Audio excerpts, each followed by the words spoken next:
Mga Lodi, don't skip ads po tayo. Maraming salamat sa patuloy ninyong pagsuporta. Paki-like and share naman dyan mga Lodi. At sa mga gustong mag-donate sa ating GCash or regular na load, mag-comment lang po tayo. Para patuloy tayong makapag-upload ng mga bagong kabanata.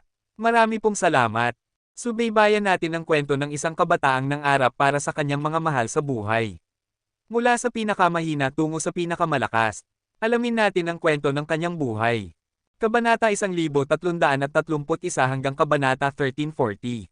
Kabanata 1331. Sa wakas ay gumawa ng kilos ang chef, ngunit hindi sa paraang inaasahan ni Three-Eye Emperor. Sa halip, inilipat niya ang kanyang walang laman na kaliwang kamay. Ang kamay ay sumabog sa isang sangay ng nagninangas na apoy. Mabilis, tila sinubukan niyang hawakan ang ulo ni Three-Eye Emperor. "Pa, sa tingin mo ba mahuhuli mo ako sa miserableng bilis na yan?" Sabi ni Three-Eye Emperor sa kanya nang may matinding paghamak. Gayunpaman, ang chef ay mukhang napakabigat. At ito ay ang kanyang bilis lamang sa espesyal na paningin ni Three-Eye Emperor kung saan siya ay mukhang napakabagal. Naghanda si Three-Eye Emperor upang umiwas sa isang potensyal na paulit-ulit na pagsubok, ngunit bigla niyang naramdaman na parang hindi siya makagalaw. Nagulat siya, at sa malaking pagtataka kung bakit ganito, tumingin siya pababa. At doon niya nakita, isang higanting tinidor ang tumusok sa kanyang buong katawan. Tinamaan siya ng isang kagamitan sa hapunan nang hindi niya namamalayan. Wala ni isang ideya si Three-Eye Emperor kung kailan lumitaw ang tinidor. Ngunit alam niyang wala siyang oras upang pag-isipan ito dahil siya ay walang magawa tulad ng isang pakpak ng manok na nakasabit sa isang tusok sa itaas ng apoy ng barbecue. At pagkatapos ay napagtanto niya, hindi niya sinubukang hawakan ang kanyang ulo, kailanman. Inilipat lang niya ang kanyang kamay upang hawakan ang tinidor, at mali ang kanyang interpretasyon sa kanyang paggalaw. Isang malaking pagkakamali. Hinawakan niya ang hawakan ng malaking tinidor na ang mga ngipin ay matatag na tumusok sa macaroni niyang katawan at tumawag ng apoy upang balutin ito. Ang mga apoy mismo ay mukhang partikular na gutom habang nagsimulang gumapang sa damit ni Three-Eye Emperor at sumaire sa espiritu. Ang mga apoy ay tumira sa kanyang laman at nagsimulang kumulo at mag-ihaw sa kanyang katawan. Nagsimula siyang maglabas ng isang kahangahangang aroma na pumukaw sa pandaman ng ilong at nagpatulo ng laway ng isang tao. Arg! Nagsimula ng kumulo si Three-Eye Emperor sa mga ngipin ng tinidor dahil sa sakit. Ito ay isang pagpapahirap, ang pakiramdam na siya ay inihaw ng buhay sa bukas na apoy. Kahit gaano pa siya mag-iwas, hindi niya maialis ang kanyang sarili.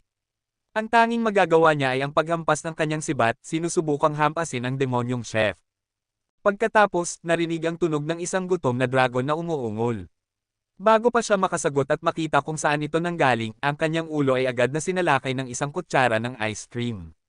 Kinuha ni Dragon Lady Chef ang kanyang ikatlong mata mula sa socket nito. Ginagawa ng chef ang aksyon ng may nakakapanindig na kalmado. Siya ay mahinahon at walang pakialam, at tinatrato niya si Three-Eye Emperor na parang isang ordinaryong piraso ng karne na kailangan niyang ihanda para sa hapunan. Ang isang kamay ay may hawak na malaking tinidor, at ang isa ay may hawak na kagamitan ng pagpipilian. Mas madalas kaysa sa hindi, ang kutsilyo. Nang makuha niya ang isang magandang gininto ang kulay, sinimulan ni Dragon Lady Chef ang proseso ng pag-ukit. Hinubad niya ang kanyang balat at karne ng may perpektong katumpakan, anuman ang pagsisikap ng inihaw na emperador na gumalaw. Ang nakakadiri na tanawin na ito ay nakakuha ng atensyon ng ilang tao ngayon, at nagpasuka ito sa lahat.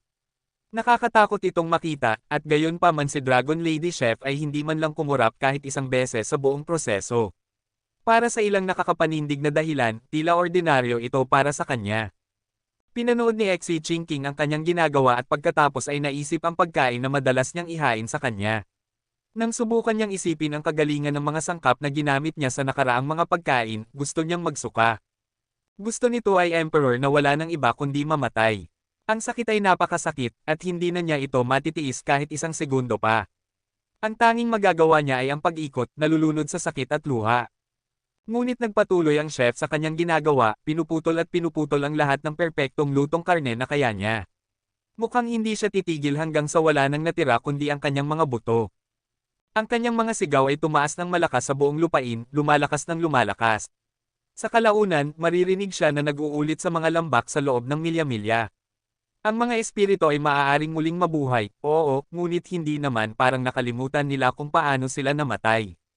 Hindi magiging sorpreso kung malalaman nila na hindi nakabawi si Toei Emperor mula sa pagsubok na ito, at siya ay magkakaroon ng peklat magpakailanman. Hindi ito isang bagay na malilimutan ng isang tao. Habang nagaganap ito, nakatuon pa rin si Hansen sa pakikipaglaban kay No God Emperor at Ruin Emperor. Hindi siya gaanong gumaganap tulad ng inaasahan niya. Paulit-ulit siyang sinasaktan ni No God Emperor, mas dami-dami ang dugo sa bawat pagkakataon. Parang tumatanggap siya ng pagpalo. Pinaghahampas siya ni Ruin Emperor hanggang sa maging itim at asol, tila nasisiyahan sa bawat suntok na kaya niyang ibigay. Si Hansen ay nakaharap sa dalawang pinakamalakas na emperador sa Third God Sanctuary.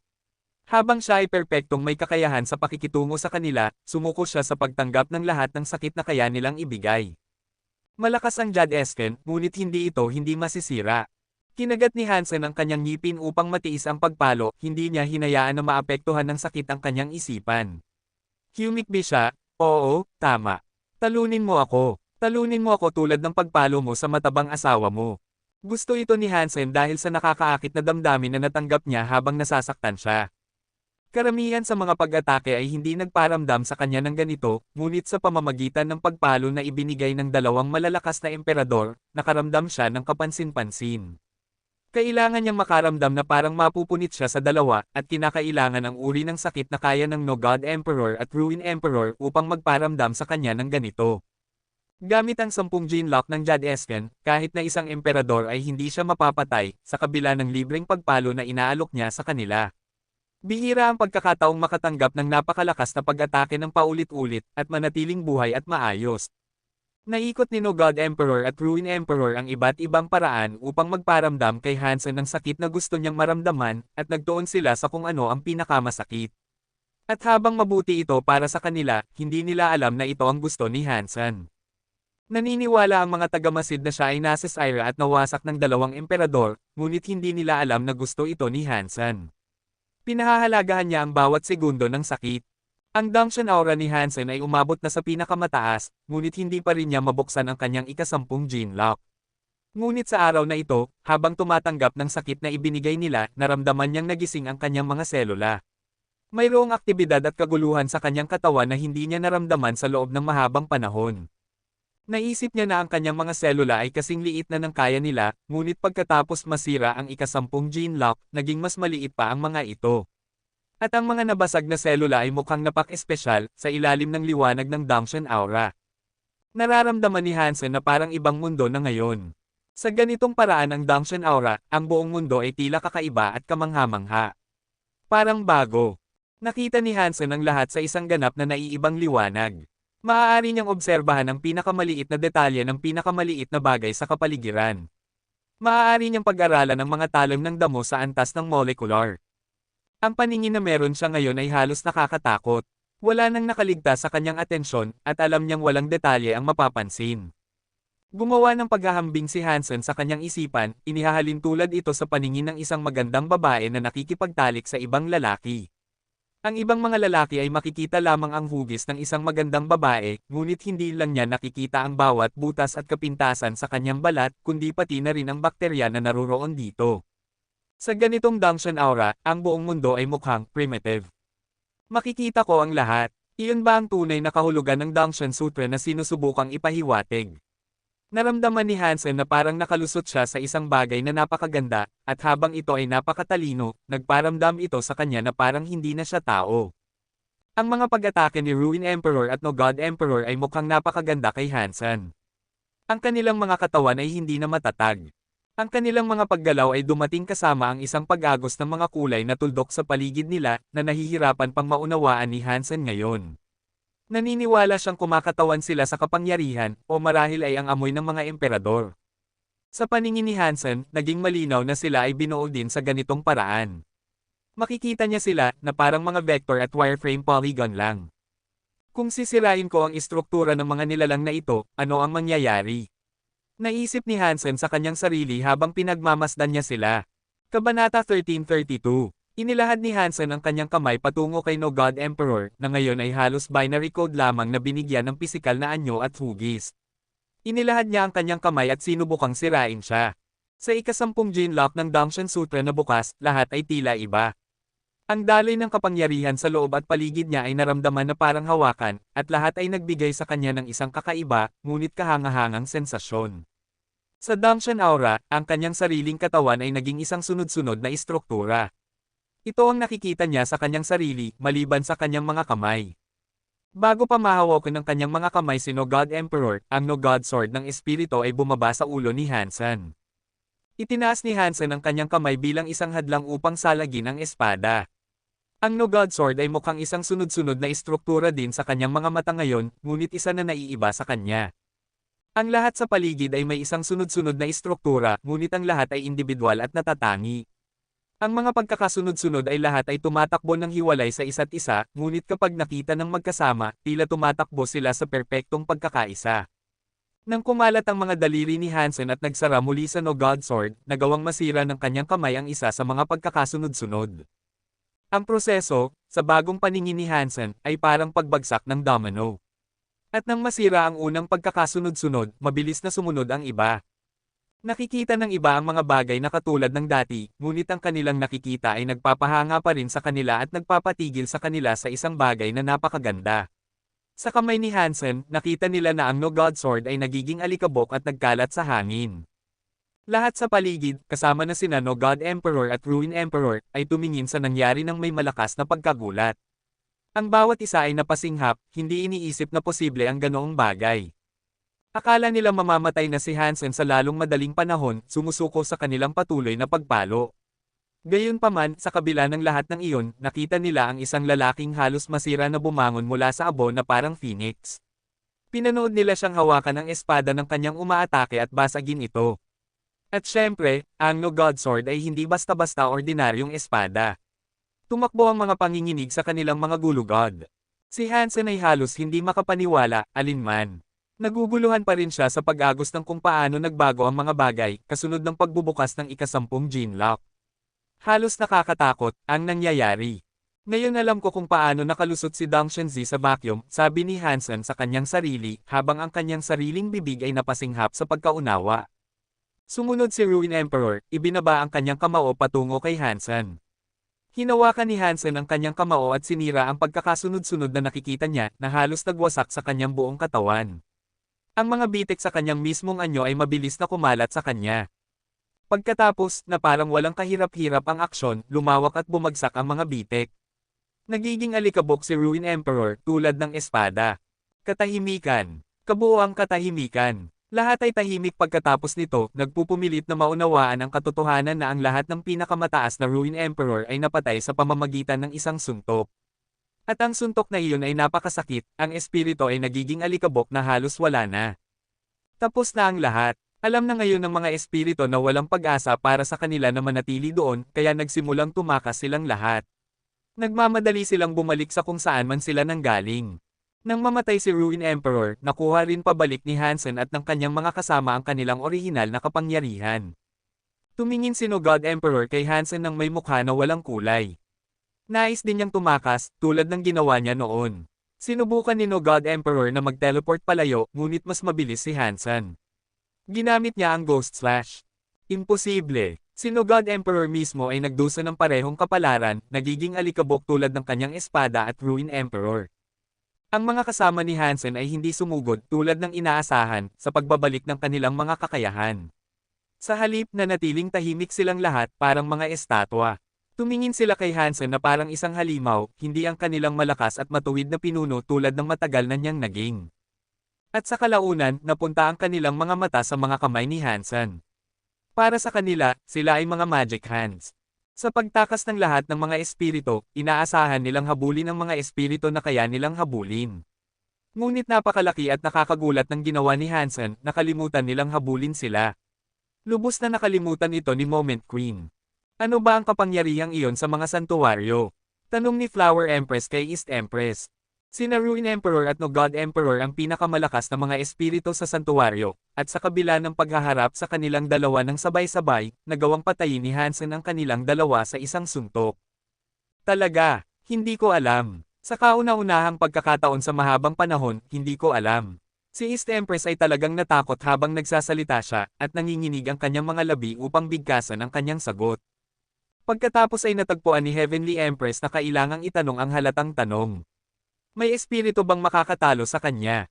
May natitira pa bang kaya nating tawagin? Oo, meron. Ang hari, mabilis na ipinroklama ni Flower Empress, kumbinsido na ang espiritu ng kanyang mga walang tulog na gabi ay nasa labas lang. Ginawa niya ang kanyang makakaya upang kumbansihin ang kanyang sarili na siya ang kanilang huling pag-asa, at isang araw ay muling lilito siya, handa na talunin si Hansen. Sana tama ka tungkol doon. Kung hindi ka tama, at talagang wala ng iba, ang mga espiritu ng Third God Sanctuary ay nasa panganib. Maaaring harapin natin ang pagkalipol, sabi ni Heavenly Empress, kalahating nag-e-entertain sa pinilit na paniniwala ni Flower Empress. Ang balita na kaya ni Hansen na patayin si Ruin Emperor at No God Emperor sa isang laban-laban sa kanilang dalawa ay narinig sa buong Third God Sanctuary. Walang nakakaalam kung ano ang kapangyarihan na ginamit ni Hansen, kaya nag-isip ng pangalan ng iba sa halip. Super Sampal. Tinawag itong Super Sampal ng mga espiritu dahil sinampal niya hanggang sa mamatay sina No God Emperor at Ruin Emperor. Maraming espiritu ang nag-aalala ngayon dahil alam nilang walang makakatalo kay Hansen. Kung pupunta siya para sa kanilang mga teritoryo, walang pag-asa na makalaban. At nang makarating ang balita sa alyansa, walang naniwala. Ilang daang espiritu at nilalang ang nagtipon upang salakayin ang kanlungan ni Hansen, at matapos masira ang napakaraming bilang, nagpatuloy din si Hansen sa pagpatay kay No God Emperor. Hindi alam ng mga tao ang tungkol kay Ruin Emperor, ngunit alam nila ang tungkol kay No God Emperor sa pamamagitan ng Divinitized Bout. Alam nila kung gaano siya kakilakilabot, at ang pag-iisip na madaling mapabagsak siya ni Hansen ay parang isang pag-uunat. Habang mabilis na hindi pinansin ng mga tao ang balita sa una, naging malinaw na ito ay hindi isang kasinungalingan. At higit pa rito, ang balita ay narinig sa pamamagitan ng pagkukwentuhan ng mga espiritu, at walang dahilan para magsinungaling ang mga espiritu tungkol dito. Kung mayroon man, ang pag-uulit ng kwento ay nagdudulot sa kanila ng hindi magandang serbisyo. Si No God Emperor ay super sampal hanggang sa mamatay. Mabuti, masama, siya ang tao na may super sampal. Ang isang emperador na mamamahala sa lahat. Panipi. Hindi pa bumalik si Hansen sa alyansa. Una, gusto niyang sakupin ang buong Third God Sanctuary. Matapos tulungan ni Night Empress sina Hansen at Lotus Empress sa pagpatay sa maraming emperador, at pagkatapos ng mga pangyayaring naganap lang sa Moving Star Shelter, ang Third God Sanctuary ay nasa pinakamahina na ngayon. Si Hansen ay hindi matatalo, at alam ito ng mga natitirang espiritu. Walang mga ngahas na hamarang sa kanyang daan, kaya sumunod silang lahat kay Hansen at binigyan siya ng kanilang mga Spirit Stone nang magsimula siyang mag-ikot. Bago ang nangyari lang, hindi sila kailanman susunod sa isang tao, ngunit masyadong nakakatakot si Hansen. At para sa kanila, hindi lang siya isang tao tulad ng iba. Mayroon siyang natatanging reputasyon ng takot.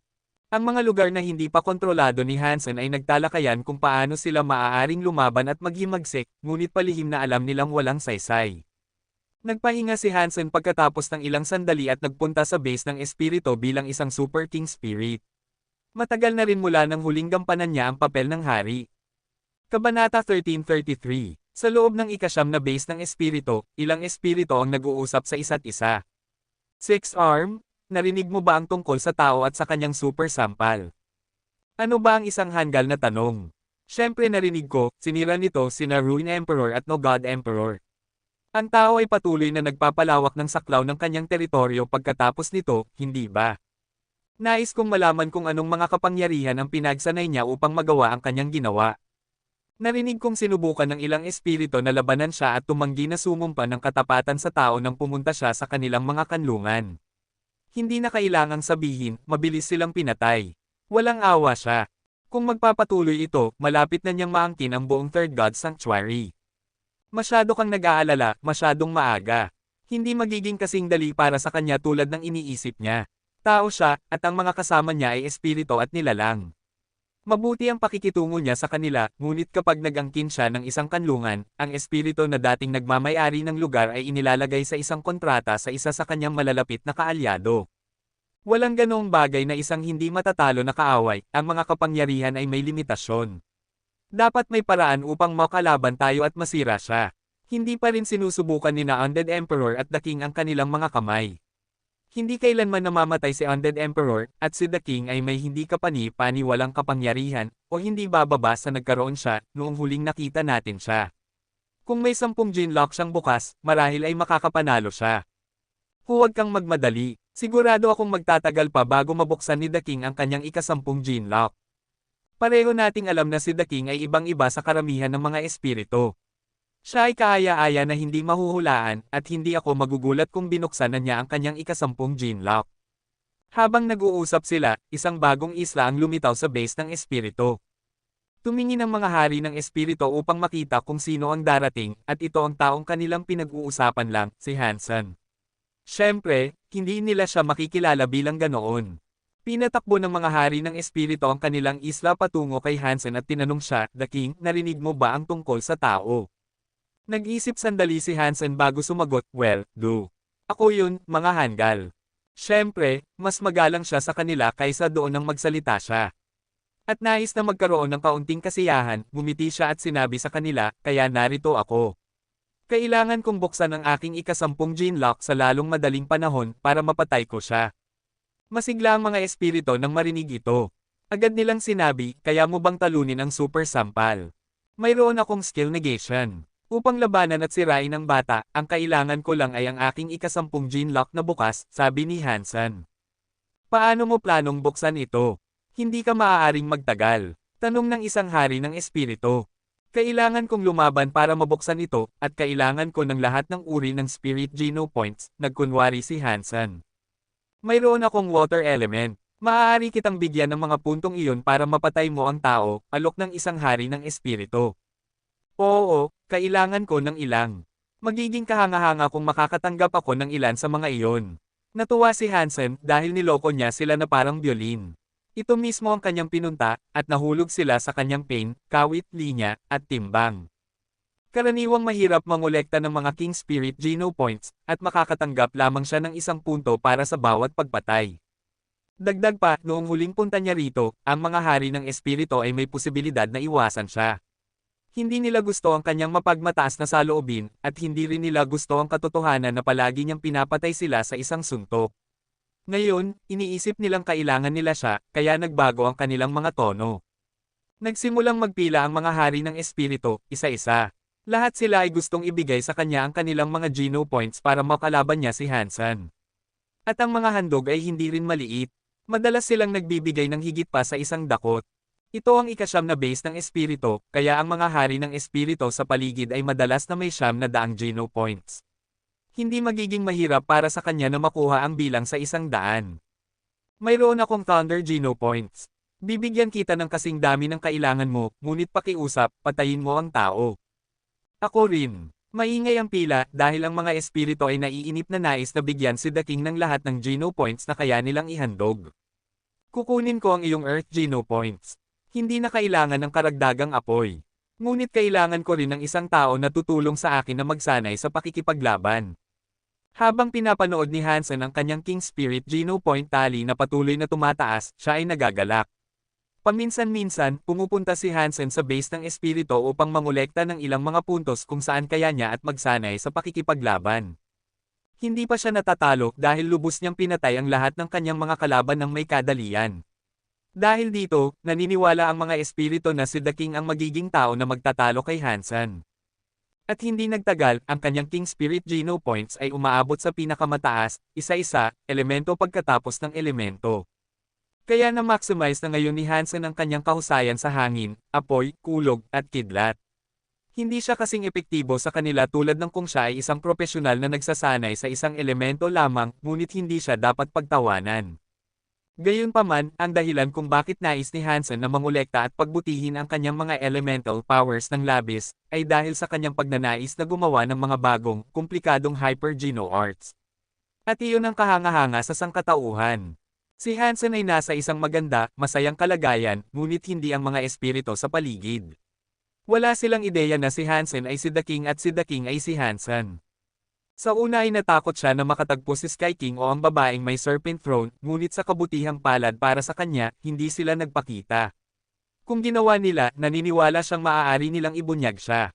Nakita nila si Hansen na nagsuot ng anyo ni The King nang i-activate niya ang Super King Spirit Mode. Sinabi na, may 10 gene lock silang bukas. At sa sandaling mabuksan ng Super King Spirit Mode ni Hansen ang kanyang ika-10 Gene Lock, mas mataas ang posibilidad na magkaroon ng nakakahiyang pagtatagpo sa kanila. Hanggat panatilihin niyang malayo sa kanila, at hindi nila makita ang anyo ni The King, taya ni Hansen na magiging maayos siya. Umaasa si Hansen na hindi pa nila narinig ang tungkol kay The King, ngunit maaaring hindi ito totoo. Sa pinakamaliit, umaasa siyang hindi nila gusto na gumugol ng oras sa base ng espiritu.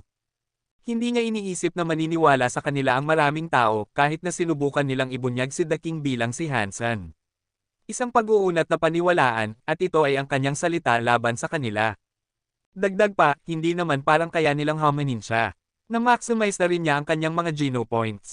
Kabanata 1334. Di nagtagal, nagawang maangkin ni Hansen ang mahigit sa 1,000,000 milya ng lupain para sa mga tao.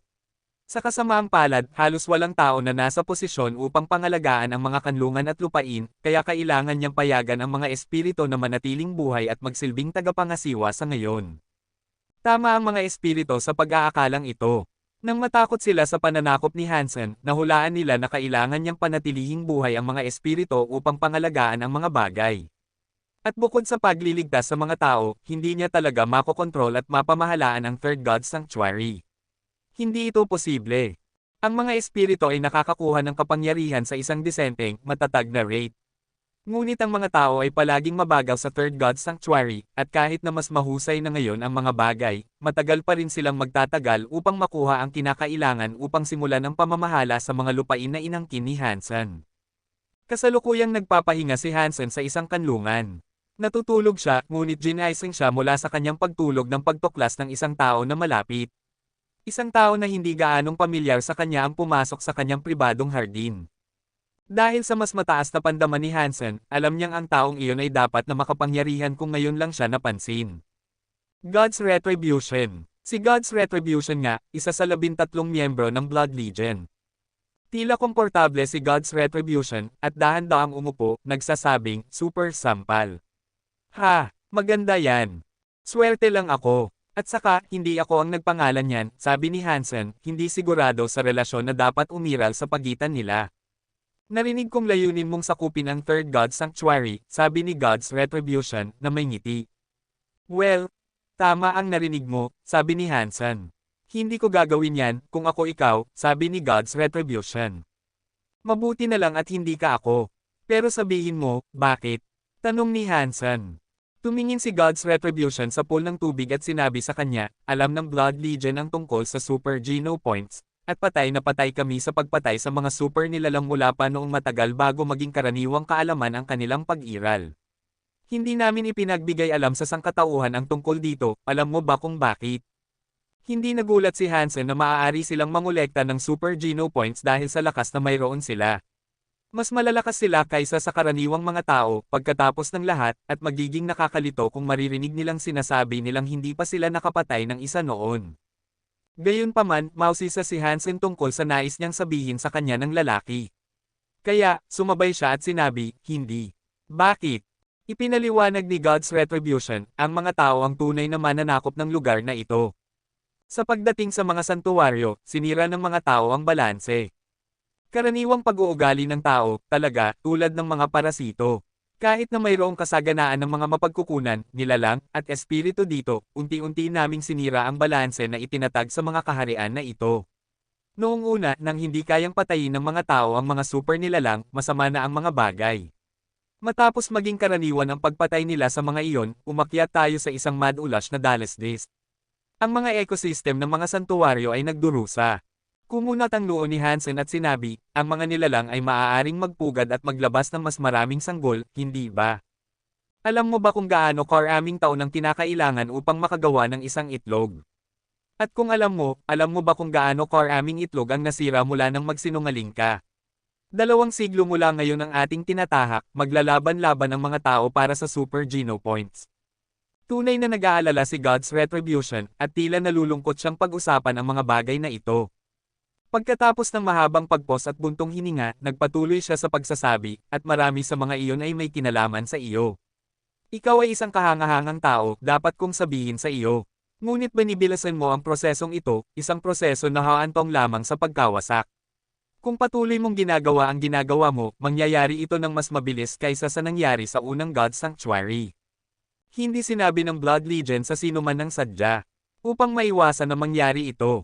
Ituturing kong marangal iyon kung hindi rin iyon makasarili, sabi ni Hansen. Sumagot si God's Retribution sa kaunting pang-iinsulto na nagpapaliwanag, pinapatagal namin ang hindi maiiwasan. Alam naming isang bagay lang ang oras bago matuklasan ang pag-iral ng mga super nilalang at life geno essences, at gusto lang naming patagilan ang mga ecosystem na ito. Narinig mo na ito dati, tiyak, ngunit ang mga tao ay talagang nakakatakot na nilalang. Ang kanilang malupit na pakikitungo sa santuwaryong ito ay isang kinakailangang pagpapakumbaba. Sa ibang lugar, tayo ay mga parasito, sumasalakay sa isang lugar hanggang sa maubos ito, bago dumami at magdala ng parehong kapalaran sa ibang lugar. Tingnan mo ang unang God Sanctuary at makikita mo ang ibig kong sabihin. Anong nakakaawa na tanawin ang lugar na iyon sa mga nagdaang panahon? Dapat may magagawa tayo upang mapagan ang issue, tiyak, sabi ni Hansen. Sabi ni God's Retribution, kung mapilit ang mga tao na maging bahagi ng ikot, maaaring gumawa ng mga pagsasaayos. Ngunit tulad ng sinabi ko, pinapatagal namin ang hindi maiiwasan, at kung kaya ba talagang maging bahagi ng mga bagay sa mga santuwaryo at magkakasamang mabuhay sa kasalukuyang mga batas, hindi ko masasabi ng sigurado. Nagpatuloy siya sa muling pagpapatibay ng kanyang kahulugan sa pamamagitan ng muling pagsasabi, ang mga tao ay nag-ulo sa balanse ng mga santuwaryo. Ang unang God Sanctuary ay sapat na masama, ngunit ginagawang mas masahol pa ng ginagawa mo. Nasabi mo na yan. Pero paano kung magpasya akong magpatuloy sa daang tinatahak ko ngayon? Ano ang plano mong gawin tungkol doon? Tanong ni Hansen, tinutusok si God's Retribution upang matuto hanggat maaari tungkol sa gusto niya. Hindi kita pipigilan. Ang landas na iyong tinatahak ay sa iyo, ngunit sa kung paano ka nakikita ng mga tao, dapat kang magtakda ng mas magandang halimbawa. Kung ang iyong mga tagapagmana ay isang araw ay magkakapatayan para sa isang maliit na piraso ng karne, hindi ka maaaring gamulong sa iyong libingan at sabihing hindi ka namin binalaan, sabi ni God's Retribution, pagkatapos ay tumalikod upang umalis. Naisip ni Hansen na babantaan siya, at naghanda siyang makipaglaban. Sa kanyang lakas ngayon, masigasig siyang bigyang diin ang mga limitasyon kung gaano talaga kalakas ang mga miyembro ng Blood Legion. Hindi niya inaasahan na agad niyang sasabihin ang kanyang sasabihin at pagkatapos ay umalis. Naisip niyang kakaiba ang pagtatagpo, at medyo nagbago ang kanyang pananaw sa Blood Legion pagkatapos nito. Naisip niyang ang Blood Legion ay isang masama, medyo nakakatakot na organisasyon, ngunit malinaw na nag-aalala sila para sa pangkalahatang landas na tinatahak ng sangkatauhan. Ang Blood Legion ay nagmamalasakit sa kapaligiran tulad ng mga tao ng Greenpeace. At ang pag-iisip na ang dalawang organisasyong iyon ay nagbabahagi ng magkatulad na layunin ay isang bagay na nahihirapan siyang maunawaan. Pumunta ka sa ika-4 na God Sanctuary. Hihintayin kita roon, at kapag nagkita ulit tayo, sana hindi na tayo magkaaway. Mabilis na umalis si God's Retribution pagkatapos sabihin ito. Naunawaan na ngayon ni Hansen na ito ang kanyang mga huling salita, at ang tanging pagkakataon na magkakaroon sila ng pag-uusap bago siya umalis patungo sa ika-4 na God Sanctuary. Ito ang poem ni God's Retribution. Kabanata 1335. Ginagawa niya akong katatawanan, naisip ni Hansen sa kanyang sarili, kasunod ng kakaibang pagtatagpo kay God's Retribution. Pinaparinig niya na para bang ginagawa niya ito para sa mga bata, ngunit naisip ni Hansen na isang pukana ito. Naisip niyang niloko siya, at mayroong isang lihim na motibo sa likod ng kanyang mga salita ng pag-aalala. Naisip niyang siya ay nagiging isang mapagpaimbabaw o isang pariso, tulad ng isang taong dumedalo sa mga pagtitipon ng mga vegetarian ngunit umuwi pa rin at nag-e-enjoy ng isang masarap na steak. Sinabihan siya na ayaw ng Blood Legion na patayin ng iba ang mga super nilalang dahil makakagambala ito sa balanse. Ngunit alam ni Hansen na dapat silang nakapatay ng maraming super nilalang upang mapanatili ang lakas na nakamit ng kanilang mga miyembro. Ang ginagawa nila ay halos kapareho ng ginagawa ni Hansen, naisip niya. Hindi kailanman lubos na tapat si Hansen tungkol sa kung paano niya ginagawa ang mga bagay, ngunit sa huli, ang karamihan sa kanyang ginagawa ay para sa ikabubuti ng sangkatauhan. Iniwan niya pa rin ang mga bagay sa magandang kondisyon para sa iba na isang araw ay magdadala ng mga tungkulin na itinatag niya. Ginagawang daan niya ang iba, samantalang ang Blood Legion ay nag-aalala lamang sa kanilang sarili. Totoo, hindi naisip ni Hansen ang pangmatagalang, negatibong epekto at kung ano ang magiging hitsura ng mga bagay para sa susunod na ilang henerasyon, ngunit hindi rin naman parang ang Blood Legion ay nag-aalala sa mga pangyayaring iyon. Iba rin ang Blood Legion. Ang kanilang lahi at ang pagpapalakas ng kanilang susunod na kamag-anak ay naiiba kaysa sa kung paano ipinanganak at pinalaki ang mga ordinaryong tao. Ang pagkakaroon ng isang tagapagmana ay isang prioridad at pangunahing pag-aalala para sa mga miyembro ng Blood Legion. Sinubukan ni God's Retribution na bigyan si Hansen. Pinaparinig nilang napakabuti nila, ngunit sa kaloob-looban, sila ay kasing sama at kasamaan ng maaari, naisip ni Hansen sa kanyang sarili. Habang si God's Retribution ay maaaring magkaroon ng kanyang sariling interes, ang ilan sa mga bagay na binanggit niya ay magiging lehitimong pag-aalala sa hinaharap. Kung papatayin ni Hansen ang mga nilalang sa isang mas mabilis na rate kaysa sa kaya nilang magparami, ang mga bagay ay talagang magiging mahirap sa ibang pagkakataon. Kailangan ng karne ng mga nilalang, at kung wala nang natitirang nilalang nakakainin, magiging malala ang mga bagay. Kinukusot ni Hansen ang mga templo ng kanyang ulo sa pag-iisip tungkol sa kalagayan ng mga bagay. Gusto pa rin niyang itoon ang kanyang pangunahing pansin sa pagpapasuko sa Third God Sanctuary. Kailangan niyang iligtas ang sangkatauhan at payagan ang kanyang ina at si Jianra na makapasok sa Third God Sanctuary nang walang pag-aalala.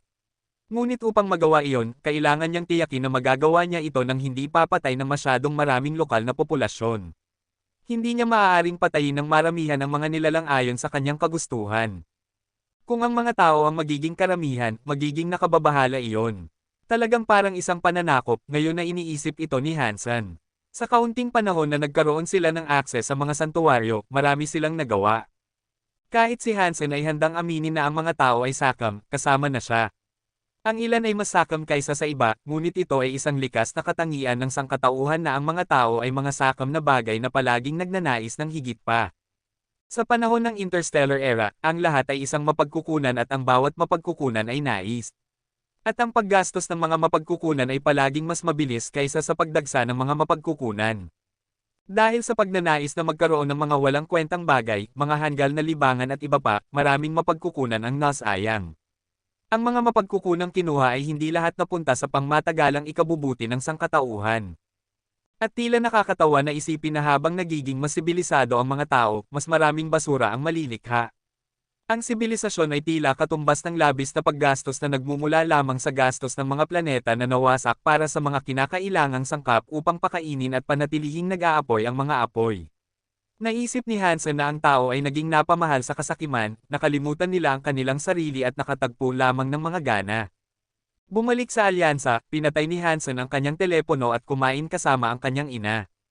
Kung bubuksan ni Hansen ito, tiyak na magriring ito ng 24/7. At ang ingay ng patuloy na mga mensahe at notification ay manginig ang mga pundasyon ng gusali. Nang talunin niya sino God Emperor, lahat ng paksayon ay gustong makipagtulungan sa kanya. Lahat sila ay gustong tulungan si Hansen na pamahalaan ang mga kanlungan na nakuha niya. Siyempre, mas nagmamalasakit sila sa kanilang sarili kaysa sa isang tunay na pakikipagtulungan kay Hansen. Marami silang makukuha para sa kanilang sarili sa pamamagitan ng pagkakaroon ng magkasanib na pagmamay-ari ng ilang mga kanlungan. Naglaro rin ito ng bahagi kung bakit pinili ni Hansen na hindi bumalik sa alyansa ng medyo matagal. Alam niyang siya ay hahabulin ng mga mayayamang tao at mga korporasyon na parang daikya araw at gabi, lahat para lang mapuno ang kanilang sariling mga bulsa ng karagdagang hindi kinakailangang halaga ng pera. Hahayaan lang ni Hansen na pangalagaan ng pamilya G ang isyu at iligtas ang kanyang sarili sa problema. Dumating pa nga si G. Raogen upang sabihin kay Hansen, kailangan mong hayaan ang ilan sa kanila. Ayaw ng pamilya G na makuha ang Third God Sanctuary ng Exclusibo dahil halos magmumukha silang diktadore. Ang santuwaryo ay maaaring makita bilang isang estado ng pulisya na palaging nasa ilalim ng mapanuring mata ni Big Brother Raogen. Mapupuot sila. Gusto ni G. Raogen na ibigay ni Hansen ang marami sa kanila para sa pamamahagi sa maraming iba't ibang kumpanya at korporasyon, pati na rin sa mga pamilya. Mawawalan siya ng maraming potensyal na pera sa ganoong paraan, ngunit makakakuha siya ng maraming kaibigan, kapalit. Mukhang hindi ko talaga makokontrol ang Third God Sanctuary. Parang kaya ni Godslayer Luo, pero mukhang mas kaunti ang kanyang nasakop kaysa sa akin, naisip ni Hansen sa kanyang sarili. Ayaw ni Hansen na ibigay ang kanyang pinaghirapan, at pagkatapos ay sinabi niya sa kanyang sarili, sige, kung hindi ko makokontrol ang higit pa bilang si Hansen, kailangan ko lang silang makuha gamit ang ibang pangalan. Pagkaraan ng ilang sandali, tinihil ni Hansen ang kanyang mga pagsisikap sa pagpapalawak upang tumuon sa ibang bagay. Gusto niyang lumabas upang maghanap ng mga Geno treasure na maaaring magdagdag ng kanyang self-Geno points. Kailangan niyang buksan ang ika-10 Gene Lock ng kanyang Super King Spirit Mode pagkatapos ng lahat. Samantala, tinalakay ni Ji Raojen ang kanyang mga kontak, sinusubukang matukoy ang pinakamahusay na mga kasosyo na maaari niyang makipagtulungan. Isang buwan pagkatapos, nakakuha si Hansen ng 1,000 self-Geno points at nagawang buksan ang ika-10 Gene Lock ng Super King Spirit Mode. Pinataas lamang nito ang kapangyarihan ng Super King Spirit Mode sa kabuuan, at walang bagong, espesyal na katangian ang nakuha. Ang Super King Spirit Mode ay napakasimple, ngunit iyon ang bahagi ng atraksyon. Ginagawa ka nitong mas malakas, at iyon lang, kasing simple lang yan.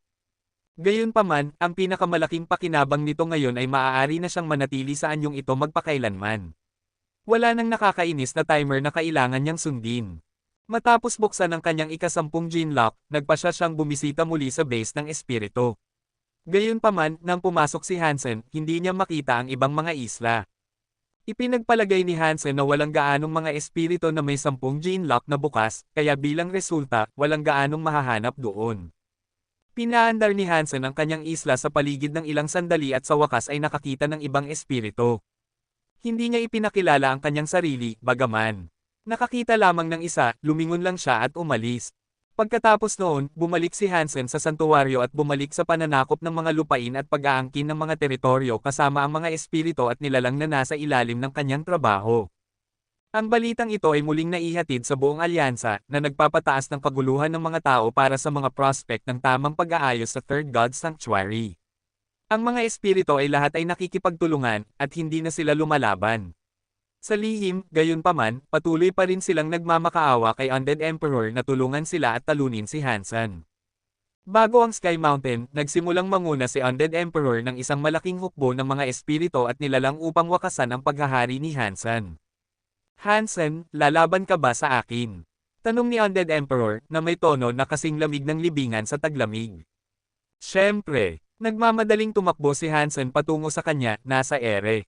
Kabanata 1336, maraming impormasyon ang ibinigay kay Undead Emperor tungkol kay Hansen ng ibang mga espiritu, kaya ang kanyang mga inaasahan ay nakatakda ng makatotohanan.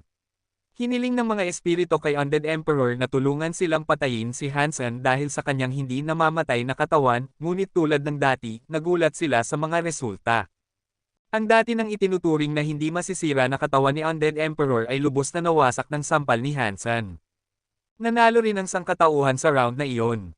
At pagkatapos maangkin ni Hansen ang bundok, nagsimulang magdiwang ang sangkatauhan ng isa pang trabahong mahusay na nagawa. Ngunit bigla na lang, nagliwanag ang isang ilaw sa kalangitan sa itaas. Nagsimulang manginig, mag-uga, at magingay ang lupa. Nabuo ang mga luha sa buong rehiyon, sa pamamagitan ng mga pagsabog sa ilalim ng lupa. Para itong isang paparating na apokalipsis, at natakot ang mga tagamasid. Bukod sa kinaroroonan ni Hansen, ang lupa ay nagiging isang lubos na pagkawasak at karumal-dumal. Ang mga bundok sa paligid ay gumuho sa kanilang sarili, lumubog sa mga itim na hukay. Sa huli, ang Sky Mountain lamang ang natitira, napapalibutan ng mga walang katapusang kalaliman. Naramdaman ng mga taong nakakita nito ang isang malaking panginginig. Saan napunta ang mga nakapaligid na rehiyon, wala silang ideya, ngunit ang tanging kaluwagan na naramdaman nila ay ang paniniwala na sila ay nakaligtas sa paanuman. May nakasulat na mga salita sa itim na mga kalaliman na nakapalibot sa amin. Sigaw ng isang tao. Nang lumingon ng mga tao upang tingnan, binasa nila ito. Nakasulat doon, maglalaban tayo sa loob ng 3 araw. Taos pusong sa iyo, the king. Lahat ay tumingin sa bangin ng may pag-aalala. Isang nakakatakot na paraan upang magpadala ng mensahe, at kahit na mayroon silang ganap na tiwala kay Hansen, hindi nila maiwasang matakot. Si Hansen ang kanilang tanging pag-asa. Kung matatalo siya, babalik ang mga bagay sa dati, dahil walang ibang makakadaloy ng kanyang apoy. Ang balita na hinamon ni The King si Hansen ay kumalat sa buong Third God Sanctuary. Habang lubos na nagagalak ang mga espiritu, ang mga tao ay hindi gaanong masigasig sa konsepto. Kung matatalo ang isang tao tulad ni Hansen, ang pag-unlad sa Third God Sanctuary ay babalik sa zero. Mawawala ang sangkatauhan sa kanilang buong hawak sa kanilang nakuha doon hanggang ngayon, at malamang na mas masahol pa ang kanilang pagtrato. At dahil sa tanawin na kasama ng imbitasyon, ng mga buong lupain na lumubog, lumakas ang takot na matalo si Hansen. Nagsimula silang maniwala na wala si Hansen ang kakayahan upang talunin si The King. Mabilis na lumipas ang 3 araw, at sa lahat ng panahong iyon, nag-aalala ang mga tao. Ngunit ngayon, dumating na ang araw para sa nakamamatay na laban na iyon. Sa araw ng labanan, naglakbay si Hansen sa tuktok ng Sky Mountain at tumayo ng may pagmamalaki. Naghintay siya doon para makita si The King. Kahit na ang mga tao ay medyo mas nag-aalala kaysa sa mga espiritu, lahat sila ay nasa sabik na makita at marinig kung ano ang magiging resulta. Sa huli, dumating ang isang katawan na mukhang si The King. At pagkatapos nito, naging itim ang lugar. Walang nakakakita o nakakarinig ng anumang bagay. Isang segundo pagkatapos, bumalik ang lahat sa dati. Nang tumingin silang muli, lahat sila ay nagulat sa kanilang nakita. Nawala sina Hansen at The King, wala nang nakakakita sa kanilang dalawa, at nawala rin ang tuktok ng bundok. Gayunpaman, natagpuan ang bakas ng labanan, isa na umaabot hanggang sa Endless Sea. Kahit na walang nakakita sa laban na naganap, ang mga marka ng nangyari ay mukhang masama. Dapat ay isang brutal na pag-aaway iyon. Nang makarating ang daluyong ng labanan sa Endless Sea, walang naglakas loob na tumawid sa lugar. Sapat na ang problema sa grabidad, ngunit nakakatakot ang mga tsunami na nagngangalit. 7 araw pagkatapos, humupa ang galit ng Endless Sea. Kahit na walang nakikitang anumang bagay sa laban, ito ay itinuring bilang ang pinaka-epic at maalamat na laban na naganap kailanman ng isang tao. Nagpa siya ang alyansa na tawagin itong Final Fight. Ngunit walang nakakaalam kung sino ang nanalo sa labanan. Sinabi ng alyansa na nanalo si Hansen, ngunit sinabi ng mga espiritu na nanalo si The King. Tumigil ang labanan, at nagtatag sina Hansen at The King ng isang kontrata. May 3 pangunahing haligi ng kontrata. Nasaad dito na ang mga taong ipinadala sa mga kanlungan ng espiritu ay pinapayagang bumalik sa alyansa. Bibigyan din ni Hansen ang mga espiritu ng halos ganap na kalayaan, hanggat hindi sila naglalakbay ng lampas sa Sky Mountain at iniwan ang mga lupain na iyon. Sa silangan ng Sky Mountain ay ang lupain na pag-aari lamang ng sangkatauhan. Hindi pinapayagang pumunta ang mga espiritu doon. Maraming paksayon ang sumang-ayon sa mga nilalaman ng kontrata, at tila ito ang pinakamahusay sa dalawang mundo. Sa pinakamaliit, nangangahulugan ito na lahat ng surpasser ay napalaya. Nakakuha rin si Hansen ng 1,000,000 milya kwadrado ng lupain para sa mga tao upang sakupin at manirahan ng malaya. Nag-aalala ang alyansa na kung mamatay si Hansen o kailangang umalis sa santuwaryo, mawawala ang lahat ng kanyang nakuha. Bilang resulta, lubos silang sumang-ayon sa mga tuntunin ng kontrata. Si The King ay naging isang bayani sa mga espiritu ng Third God Sanctuary. Nang mapatay si Undead Emperor, nawala ang lahat ng pag-asa. At gayunpaman, hindi umatras si The King sa labanan. Umakyat siya at naglaban ng mag-isa kay Hansen. At nang marinig na hindi na pinapayagang pumunta ang mga tao ng lampas sa Sky Mountain, nagalak sila. Naniniwala ang ilang tao na si The King ay maaaring ang mahiwaga na dollar, ngunit iilan lamang ang sumang-ayon sa teoryang iyon. Hindi naniniwala ang mga espiritu na tao si The King, at hindi naniniwala ang mga tao na espiritu si dollar. Alam ni Hansen na ang kontrata ay walang kapangyarihan. Kapag umakyat siya sa ika-4 na God Sanctuary, mawawala ang bisa nito. Umaasa lamang siyang ang mga tuntunin ay maaaring igala simula ngayon.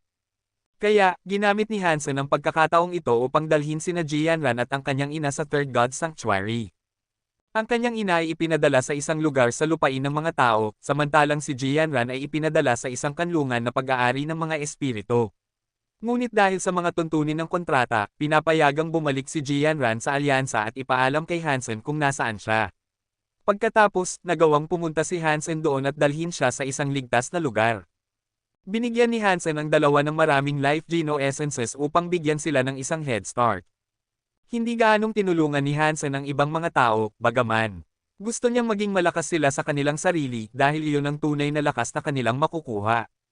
Ang mga tauhan ni Hansen ay naging mga gwardya para sa mga kanlungan, ngunit hindi sila sasali sa anumang labanan. Nagdala rin si Hansen ng ilang mga taong kilala niya pabalik sa underground shelter nang hindi nalalaman ng ilan. Hinayaan ni Hansen na pangalagaan ng kanyang ina ang maraming bagay doon, habang ginugol niya ang kanyang oras sa pagtuon sa mga kinakailangan para sa kanya, kung nais niyang makarating sa ika-4 na God Sanctuary. Nagtaka rin si Hansen tungkol sa sinabi sa kanya ni Dragon King, tungkol sa espesyal na gene lock na maaaring o hindi maaaring umiral. Binuksan niya ang ika-10 gene lock sa 3 sa kanyang mga kakayahan, ngunit wala siyang naramdaman na kahit katulad ng inilarawan sa kanya ni Dragon King.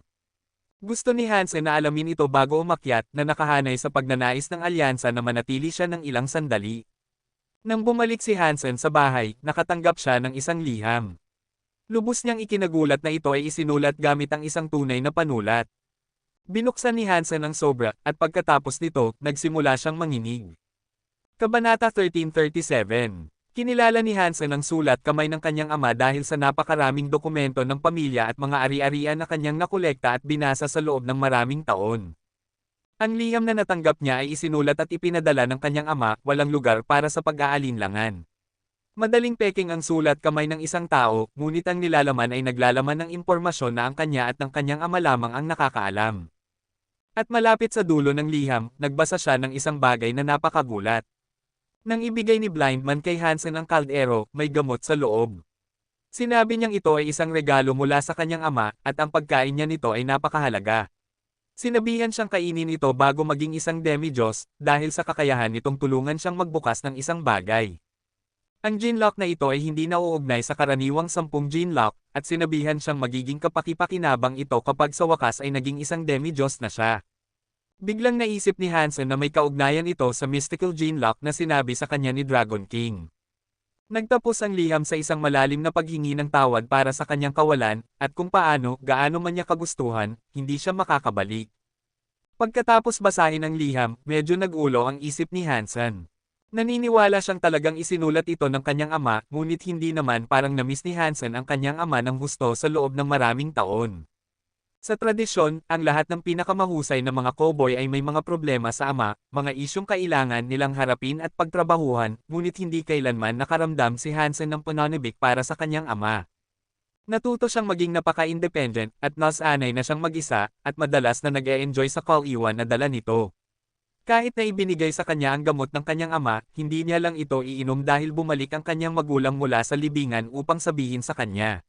Gusto pa rin niyang pag-aralan ito ng higit pa, sa pamamagitan ng kanyang sariling paraan. Ngunit binanggit din sa liham na mayroong isang paraan upang malaman kung binuksan na ba ang lock na iyon o hindi. At hindi mahirap malaman. Kaya, nais na gawin ang pagsubok, hiniling ni Hansen sa ilang mga espiritu na tumulong sa kanya sa pagsisikap na ito. Sa liham, sinabi na ang 9 Life Cat Pendant ay kailangang gamitin bilang isang uri ng aparato para sa pagsubok na gagawin niya. Pagkatapos ng mahabang paghahanap, hindi niya makita ang anumang espiritu na nagbukas ng lock na ito. Hindi rin kayang gawin ni Hansen ang pagsubok sa kanyang sarili. Kaya, tinawag niya si Moment Queen at hiniling sa kanya na tusukin ang kanyang sariling daliri at maglagay ng patak ng kanyang dugo sa 9 Life Cat Pendant. Pagkatapos mahulog ang dugo sa bibig ng pusa, tila nasisipsip ito. Ang pendant ay matatag, hindi tulad ng isang hiyas, ngunit sa paanuman, nasisipsip nito ang dugo na parang espongha. Pagkatapos, ilang sandali pa, naging asul ang 9 Life Cat. Ang natitirang dugo na nasisipsip nito ay naging asul din. Ilang sandali pa, ang pulang dugo na naging asul ay bumalik sa pagiging pula. Ganito nga ang sinabi sa liham na mangyayari. Kung binuksan ni Moment Queen ang espesyal na lock na iyon, mananatili ang dugo na pula sa lahat ng oras. Ngunit hindi ito iiwan ni Hansen ng ganoon lang. Kailangan gawin ang mga pagsubok ng maraming beses bago maituring na maaasahan ang mga resulta. Kaya, lumabas siya at ginawa ang parehong ehersisyo sa iba't ibang nilalang, espiritu, at tao. Napaka-maaasahan nito, at parehong tugon ang natanggap sa bawat pagkakataon. Ang dugo ay magiging asul at iyon na, kahit ang dugo ni Queen ay ganoon. Nagpasya si Hansen na subukan ito sa kanyang sarili. Tinutusok niya ang kanyang daliri at hinayaan na bumagsak ang isang patak ng dugo sa pendant. Inaasahan niyang magiging asul ito, ngunit sa kanyang pagkagulat, tila nanatili itong pula sa lahat ng oras. Hindi sigurado si Hansen kung ano ang iisipin sa una, ngunit sa huli ay sinabi niya sa kanyang sarili, ibig bang sabihin nito na binuksan ko na ang lock na iyon? Pero kailan ko ginawa iyon? May mali ba sa pendant na ito? Mali ba ang paggawa ko sa pagsubok? Lumabas si Hansen upang maghanap ng iba upang muling gawin ang pagsubok. Ang mga resulta na natanggap niya ay kapareho ng dati, at ang dugo ni Hansen lamang ang dugo na nanatiling pula sa pendant sa lahat ng oras. Isa pang lock, ha? Tumutukoy ba ito sa life door? Naalala ni Hansen ang pakiramdam ng pagbubukas ng isang bagay nang buksan niya ang life door. Ngunit mula ng araw na iyon, wala siyang napansin na kakaiba. Hindi niya iniisip na nakatulong ito sa kanya. Ngunit kung ang 9 Life Cat ay talagang gumagana ng tama, walang ibang posibilidad. Kaya, binuksan ko ang bagay na iyon nang hindi sinasadya. Napakaganda. Nangangahulugan itong hindi ko na kailangang inumin ang gamot na iyon, huminto si Hansen, natutuwa sa kanyang sarili. Pagkatapos na maikling pagtango ng kanyang ulo, nagpatuloy siya sa pag-iisip, kung ibibigay ko ito sa ibang tao, kung gayon, sino ang dapat magkaroon nito?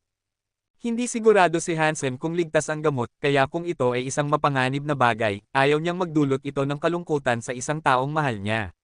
Ngunit kung ito ay isang disenteng bagay, ayaw din niyang ibigay ito sa isang random na tao. Isang malaking palaisipan. Bumalik si Hansen sa underground shelter at kinuha ang maalikabok na kaldero.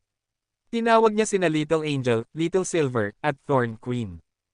Umupo sila sa mesa at nagtaka kung ano ang plano ni Hansen na gawin sa kanila.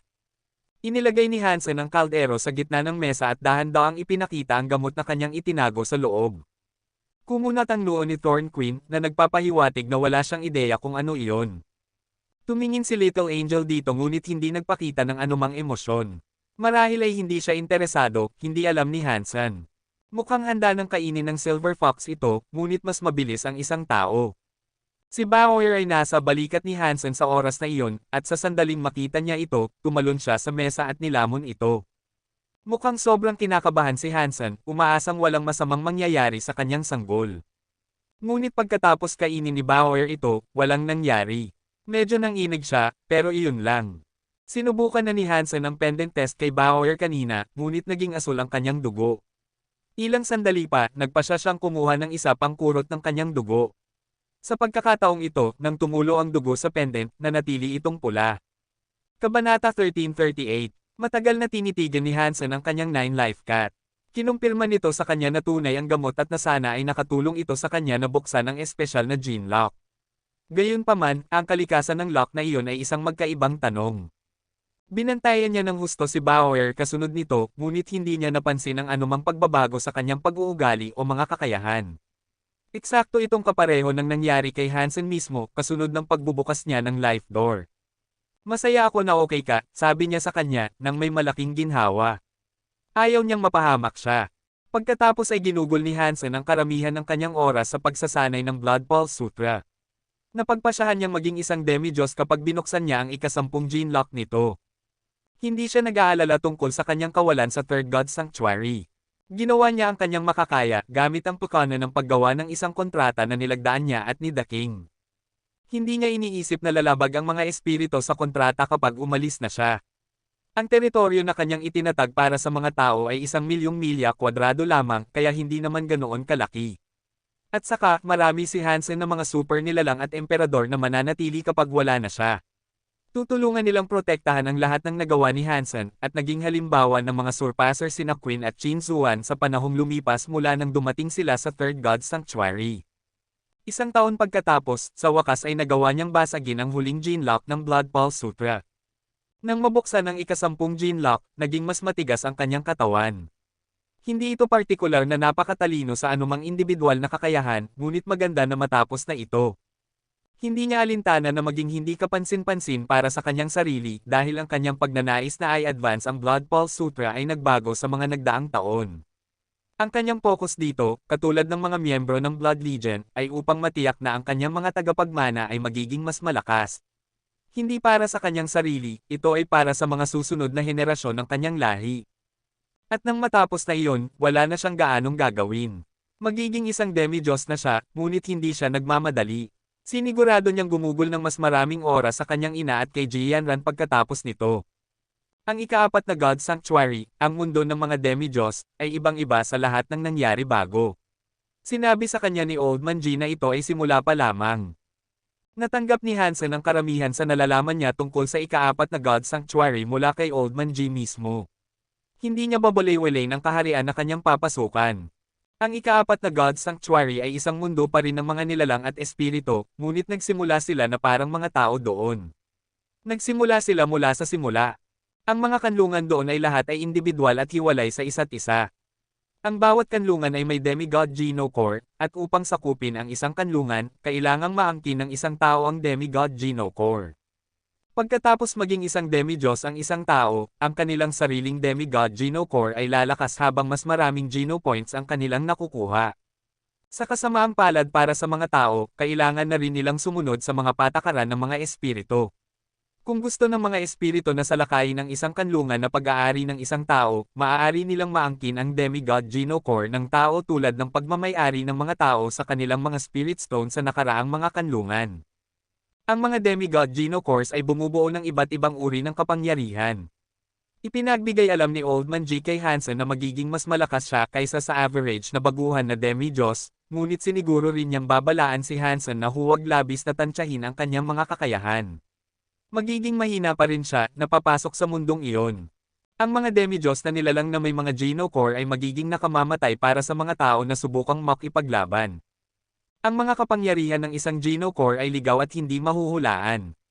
Mayroon silang lahat ng uri, at kung naglaps ang iyong atensyon, maaari kang patayin ng isang Geno-core nang hindi mo man lang alam kung paano ka namatay. Masusing nakinig si Hansen kay Old Man G, ngunit sa huli, ang kanyang pagsisimula ay nakasalalay sa swerte. Magiging isang pag-ikot ng dice.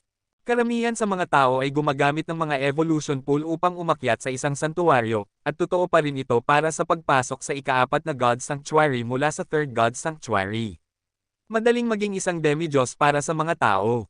Ngunit ilang tao lamang ang maaaring maging isang demi-Diyos sa tamang paraan, at ang pagpunta doon ng hindi na-maximize ang kanilang mga Geno points at tinitiyak na sila ay ang pinakamahusay na kaya nila ay titiyakin ang isang mabilis na kamatayan. Kahit na ang mga tao na na-maximize ang kanilang mga genes ay madaling kapitan sa pabago-bagong kalikasan ng kapalaran. Sa kasamaang palad, malaki pa rin ang papel ng swerte sa kanilang pag-akyat sa susunod na santuwaryo. Natuklasan ng sangkatauhan ng mga santuwaryo 200 taon na ang nakakaraan, ngunit kahit na pagkatapos ng lahat ng panahong iyon, mayroon lamang 100 demi-Diyos. Tulad ng tagapagmana ng Zuanmen na kanyang nakasalamuhan noon, nais ni Hansen na tawirin ang 10 hakbang ng banal na pintuan. Ngunit ang kanyang tagumpay doon ay maglalagay din sa kanya sa mapili ng kapalaran, kapag lumabas siya sa kabilang panig at nagparami. Ngunit hanggat hindi siya nagtatapos sa pagpaparami sa tabi ng isang malakas na nilalang o espiritu, naisip niyang magiging maayos siya. Gayunpaman, kapag umalis na siya para sa ika-4 na God Sanctuary, hindi niya alam kung kailan siya makakabalik. Bilang resulta, sinigurado niyang gumugol ng mas maraming oras hanggat maaari kasama si Jianran. Marami silang pinuntahan at nakaranas ng maraming bagong pakikipagsapalaran ng magkasama, upang makagawa ng mga pangmatagalang alaala na sasama kay Hansen pagkatapos niyang tumalon. Kung hindi siya makahanap ng kanlungan, hindi na siya makakabalik. Gayunpaman, pagkatapos ng 14 na buwan, handa na siya. Inihanda niya ang kanyang sarili para sa paglalakad sa sikat na hagdan. Pagkatapos ng isang malambing na pamamaalam sa kanyang mga kaibigan at kasama, nakasama niyang nakagawa ng marami, oras na para umalis siya. At nang dumating ang oras, lumipad siya patungo sa Endless Sea halos mag-isa. Hindi alam ng mga espiritu na aalis na si Hansen, kaya mananatili sila sa kaayusan at susunod sa kontrata. Sa ganitong kalagayan pa rin ang mga bagay, nagawa na niya ang lahat ng kanyang makakaya para sa mga tao ng 3rd God Sanctuary.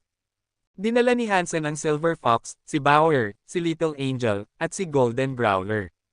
Habang hindi siya sigurado sa una, nagpasya rin siyang dalhin si Moment Queen. Gusto niyang dalhin ang iba kasama niya, ngunit mamamatay sila kung hindi nila kayang tiisin ang nagninangas na apoy ng mga hakbang. Nagpasya si Hansen na dalhin si Moment Queen kasama niya dahil mayroon pa rin siyang mga pag-aalinlangan tungkol sa kanyang mabuting kalooban sa mga tao. Naniniwala pa rin siyang kailangan niyang hawakan ang kanyang tali upang maiwasan siyang gumawa ng isang masamang bagay kapag wala na siya. Habang lumalakas si Hansen, lumalakas din ang apoy. Tiyak na mahihirapan ang kanyang mga kasama na sumunod sa kanya. Hindi niya rin pinlano na dalhin si Bauer o ang Silver Fox kasama niya sa una.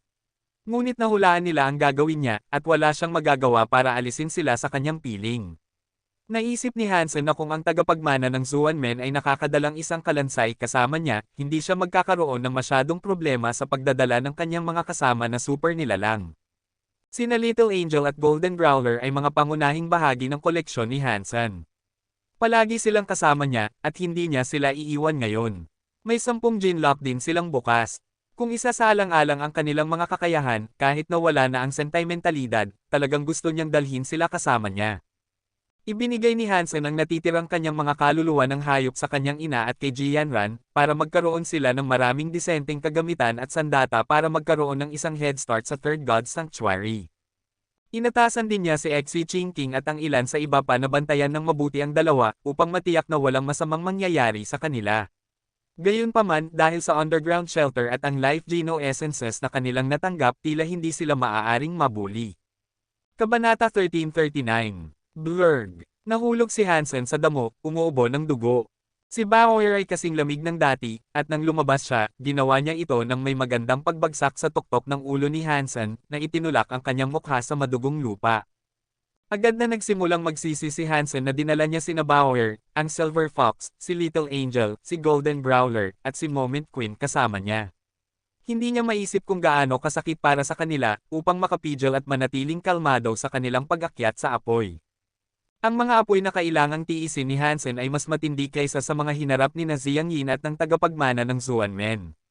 Ang mga malilimutin na apoy na kanilang naranasan ay mas mahina, at sa kabila ng takot noon ni Hansen sa mga hakbang na tinahak ng dalawa, naisip niya ngayon na madali ang kanilang naranasan. At bukod pa doon, nagdala si Hansen ng 5 tao kasama niya. Pinataas lamang nito ang intensity. Naramdaman niya na parang sinasadya siyang sinubukan ng mga apoy sa kanilang masamang pag-iilaw, tulad ng mga demonyong nag-aasar sa kanya na mabaigo sa ilalim ng presyon ng mga pinili niyang dalhin. Sa kabutihang palad para kay Hansen, nagawang gamitin niya ang mga kapangyarihan ng Super King Spirit Mode, Jad Eskan, at ang Damshan Sutra upang makaligtas. Tiyak na mabibigo siya kung sinubukan niyang akyatin ang mga hakbang ng walang mga kakayahang iyon upang mapalakas ang kanyang mga paglaban. Sa kanilang pag-akyat, sinimulan niyang gawin ang kanyang makakaya upang mapanatiling kalmado, mahinahon, at buhay ang lahat sa pag-akyat. Ngunit may kaunting magagawa siya nang magsimula ang tunay na lakas ng apoy. Malinaw na sa kanya na ang tanging mapoprotektahan at mag-guide niya sa pag-akyat ay si Bauer, at ang iba ay kailangan nilang magtagumpay sa kanilang sarili.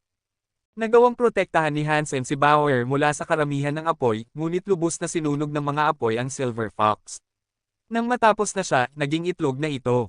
Nasa katulad na posisyon sina Little Angel at Golden Growler, nag-e-evolve na ngayon. Hindi nagawang protektahan ni Hansen si Moment Queen sa pag-akyat, at habang nagawa niya maging isang demi-Diyos, nagkaroon ng epekto ang mga apoy sa kanya. Malubhang nasugatan siya, at tila may kaunting magagawa siya sa mahabang panahon. Mabuti na lang at hindi ako nagpasya na magdala ng ibang tao. Kung ginawa ko, tiyak na papatayin ako ng mga apoy, sabi ni Hansen sa kanyang sarili, masaya na nakarating siya. Tumingin si Hansen sa paligid, pagkatapos nito. Nasa isang parang siya, isa na kasing simple ng maaari. Isang malawak na espasyo na walang kapansin-pansin na heograpiya o mga landmark na dapat isaalang-alang. Tumayo siya at nag-apply ng maraming lakas upang magawa ito. Sobrang bigat niya, at hindi ito natural. Tila nag-iilaw at umuugong ang hangin sa enerhiya, at ang kapaligiran sa paligid ay halos nararamdaman. Kahit na ang grabidad ay tila mas mataas doon. Mabuti na lang at kasing lakas ng kanyang katawan, kaya hindi siya nahirapan. Sa kasamaang palad, lubos na nasunog ang kanyang mga damit ng mga apoy. Hubad siya sa parang, at kahit na medyo nakakahiya, nagpapasalamat pa rin siya na walang ibang tao sa paligid na nakakakita sa kanya ng ganoon. Hansen, Super Body Super King Spirit Ultimate. Level, Demi-Diyos. Lifespan, 500. Evolution Requirements, wala. Geno Points, wala. Demigod Geno Course, wala. Hindi alam ni Hansen kung ano ang ibig sabihin ng tag na ultimate, ngunit nagpapasalamat siya na ang kanyang lifespan ay may dagdag pang 100 na nagdadala ng bilang sa 500. Alam na ni Hansen na walang mga karagdagang kinakailangan sa ebolusyon bago pumunta sa ika-4 na God Sanctuary, kahit sa alyansa, walang karagdagang mga evolution pool. Tila hindi gaanong mahalaga kung saan ka pupunta pagkatapos nito, kahit na ang iyong mga Geno points ay nasa pinakamataas. Nakita ni Hansen ang ilang kakaibang palumpong sa malapit. Ang mga palumpong ay may makapal na dahon, at ayaw niyang manatiling hubad, dinala niya si Bauer upang tulungan siyang gumawa ng ilang damit. Pagkatapos gumawa ng ilang pansamantalang damit, bigla siyang nakarinig ng pag-iingay ng isang insekto. Isang tipaklong ito, at naglalabas ito ng nakakairitang tunog sa damo. Sinuri ito ni Hansen at napansin na ang life force nito ay sobrang mahina. Hindi ito mukhang isang demi-Diyos.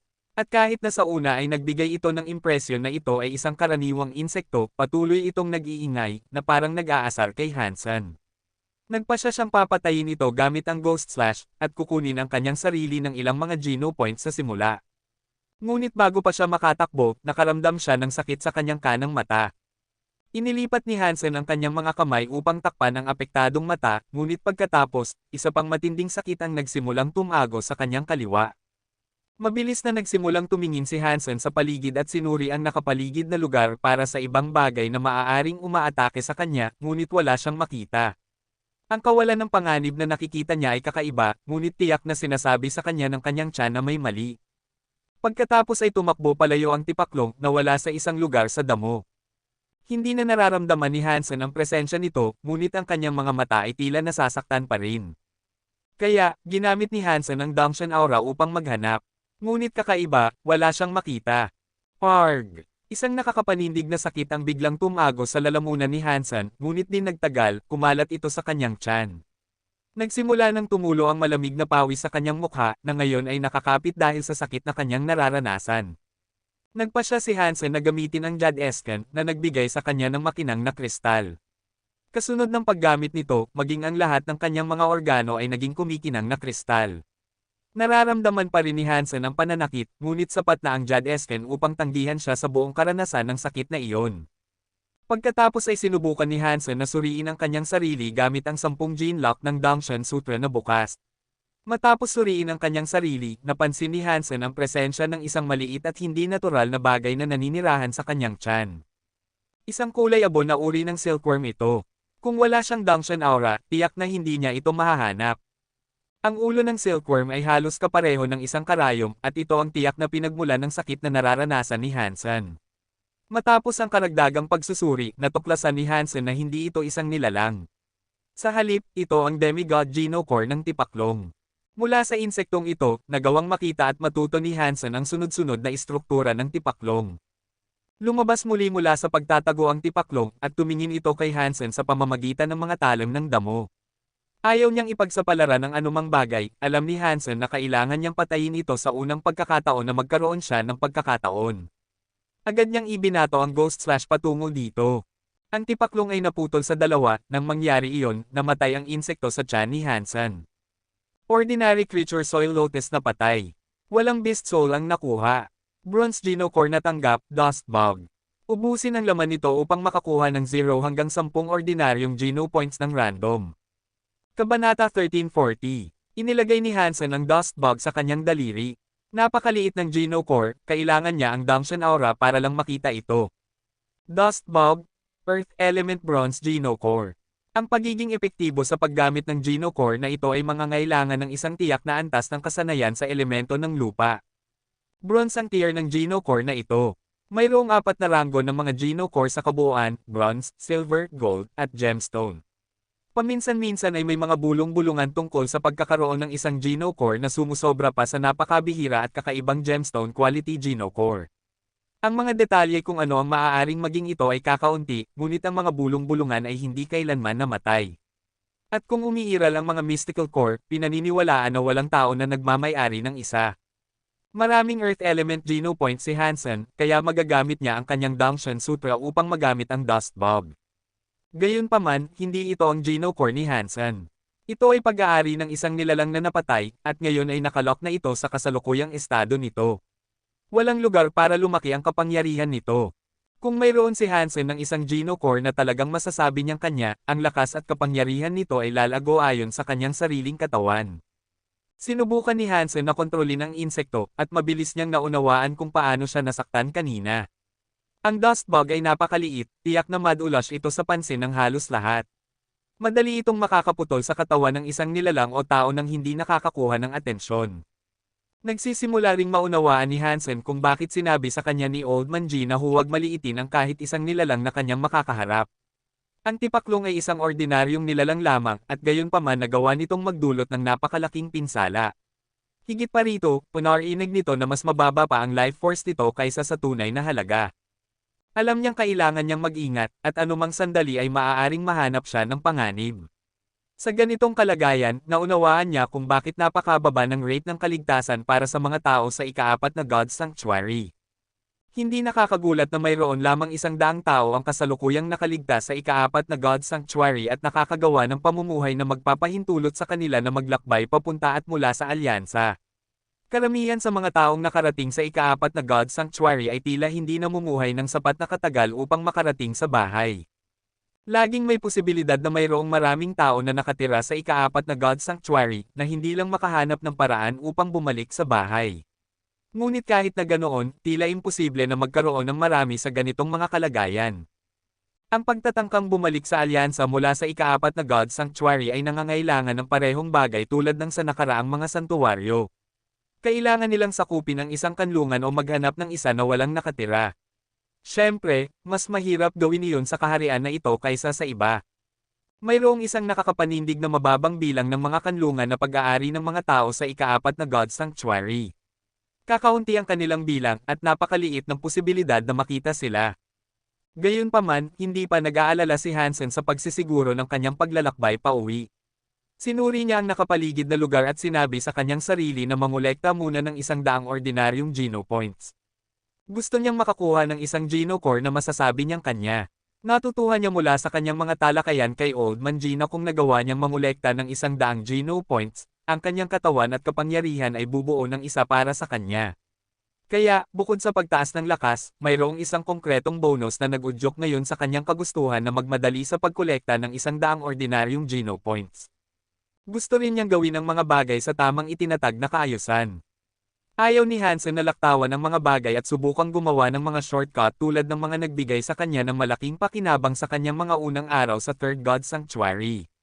Masyadong mapanganib na gawin iyon sa lugar na ito, kaya ang gusto niya lang gawin ngayon ay magsikap at patayin ang mas maraming ordinaryong nilalang hanggat makakaya niya, isa-isa. Hindi bihira na marami sa mga napakatalinong nilalang at espiritu ang makatanggap ng isang Geno core kaagad, kasunod ng kanilang pagtawid sa ang 10 hakbang ng banal na pintuan. Umaasa si Hansen na maituturing siyang sapat na matalino upang makatanggap ng isa, ngunit medyo naiinis siya nang lumabas siya sa ikaapat na God Sanctuary na walang dala at may mukha lamang na puno ng dumi. Ngunit hindi bababa sa nagawa niyang patayin ang Soil Lotus at makuha ang kanyang sarili ng Dust Bug ng medyo mabilis. Hindi niya dinala ang Cruel Bottle, para lang sa kaso na masira ito sa kanyang pag-akyat. O baka maging Cruel Sand na ito. Tumingin si Hansen sa katawan ng Soil Lotus at dinilaan ang kanyang mga labi. Ang tipaklong ay hindi ang pinakamasarap na nilalang, ngunit ito ang kanyang unang pagpatay sa ikaapat na God Sanctuary.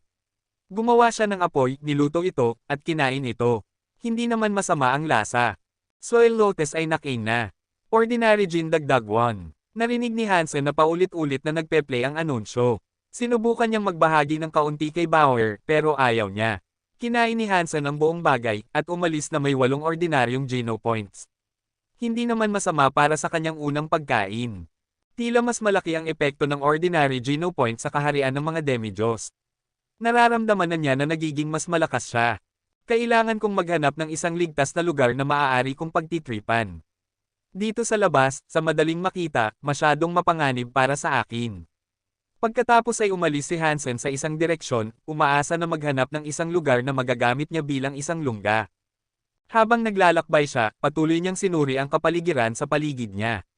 Ayaw niyang ipagsapalaran ang isa pang pagtatagpo sa isang tipaklong tulad ng huli, o mas masahol pa. At sa mahabang panahon, wala siyang nakita. Kung ito ay swerte o ang parang ay isang tahimik na lugar sa pangkalahatan, hindi niya alam. Ngunit nang umakyat siya sa isang burol at umabot sa tuktok para sa mas malinaw na paningin, wala pa ring masyadong nakikita. Malawak, lunti ang mga kapatagan, hanggang sa abot ng kanyang mga mata. Maaari siyang lumipad upang mas mapabilis ang kanyang paglalakbay, ngunit ayaw ni Hansen na gawin iyon. Masyadong mapanganib, at may mataas na posibilidad na makita siya. Hanggat hindi siya pamilyar sa rehiyon, ang pagiging lihim ang kanyang pangunahing paraan ng paglalakbay. Gayunpaman, pagkatapos ng isang mesensinang, patuloy na pag-scan, sa wakas ay nakita ni Hansen ang isang bagay. Papalapit na ito. Itinapon niya ang kanyang sarili sa damo upang magtago, at pagkatapos ay itinoon niya ang kanyang paningin sa kanyang nakita. Sa una ay nakaramdam siya ng kaluwagan. Isang tupa ito, isa na kasing lambot at kasing cute ng pinakamagandang sketch na maaaring mabuhay. Mayroon itong dalawang itim, umiikot na sungay, at ito ay isang mataba na maliit na bagay. Mukhang kaibig-ibig, talaga. At mukhang maamo rin ito. Mukhang hindi ito agresibo. Siyempre, dahil natuto na sa kanyang aral, hindi handang maliitin ni Hansen ang nilalang. Ang kaibig-ibig nitong hitsura ay maaaring isang maskara lamang ng panlilinlang. Hoy ikaw! Anong ginagawa mo sa damo? Gumalaw ang bibig ng tupa, at tila talagang nagsasalita ito. Tumingin si Hansen sa paligid niya, iniisip na isang pagkakataon lang iyon. Naisip niyang marahil ay may lumapit at nakikipag-usap sa kanya, ngunit wala siyang makita. Ang tupa ay tila talagang nagsasalita. Anong tinitignan mo, Bob? Nakikipag-usap ako sa iyo. Gamulong ang mga mata ng tupa na nagpapahiwatig na naiinis ito sa kawalan ng tugon ni Hansen. Nagpapahinga lang ako, nagpapahinga. Nauutil na sabi ni Hansen habang hinihila niya ang kanyang sarili pabalik sa kanyang mga paa, pinupunasan ng dumi at mga talim ng damo na kumapit pa rin sa kanya. Tila ngumisi ang tupa, at pagkatapos ay sinabi nito, ano ka ba? Sa totoo lang, alam mo ba? Wala akong pakialam. Sabihin mo lang sa akin ang mga kapangyarihan na taglay mo. Kung sa tingin ko ay magiging isang mahalagang asset ka sa aking kawan, maaari kang sumama at mangginahin kasama kami, Bob. Nanlaki ang mga mata ni Hansen sa pagkagulat, hindi sigurado kung ito ay isang kakaibang panaginip na kanyang nararanasan o hindi. Sinabihan siya ng mga tao na ang mga nilalang sa ikaapat na God Sanctuary ay baliw, ngunit hindi niya akalain na magiging ganitong uri ng baliw sila.